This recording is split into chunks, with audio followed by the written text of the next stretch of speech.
Bismillahirrahmanirrahim. Salam alaikum wa rahmatullahi wa barakatuh. Monsieur le Président de l'Assemblée nationale, Altesse, Mesdames, Messieurs, Monsieur les chefs d'État, Monsieur les chefs de gouvernement, tous en vos grades de qualité,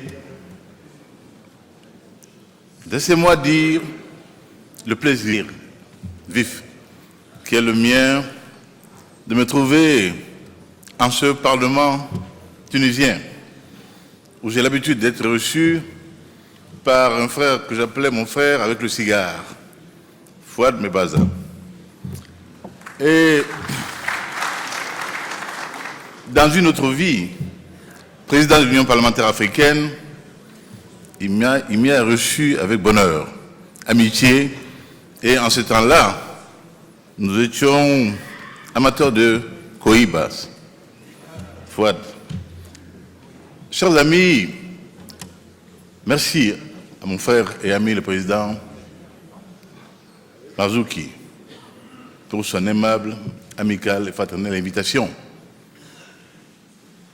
Je dois dire que j'ai été particulièrement ému de le voir lors de mon installation comme président élu de la République du Mali, pays frère et ami de la Tunisie, qui sortait d'une crise difficile, tragique, dont nous avons émergé grâce à une vigoureuse solidarité internationale,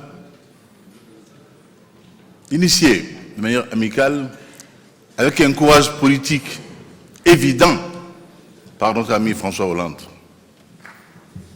Je le dis, je le répète partout où je vais, sans sa décision courageuse d'intervention au Mali le 11 janvier, je ne serais pas par devant vous aujourd'hui, chers amis, pour vous dire le bonheur que j'ai d'être en Tunisie, retrouvée, remise sur son parcours historique brillant.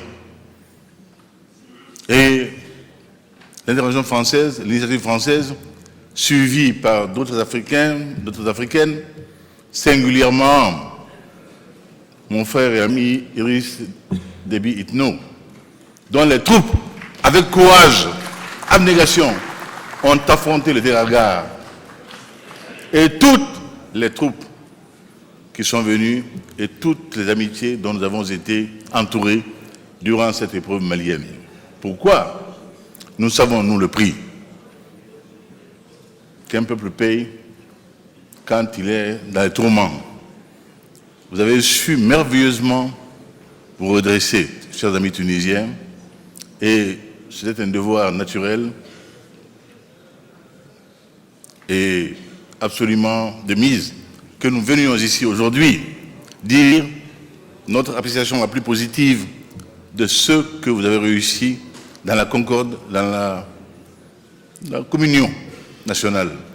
Quand vous avez adopté de cette façon fabuleuse votre nouvelle constitution, avec presque à l'unanimité, et que vous avez chanté votre hymne national, c'était émouvant. Nous avons été émus avec vous. Et c'est la nouvelle Tunisie que nous sommes venus saluer, chers amis.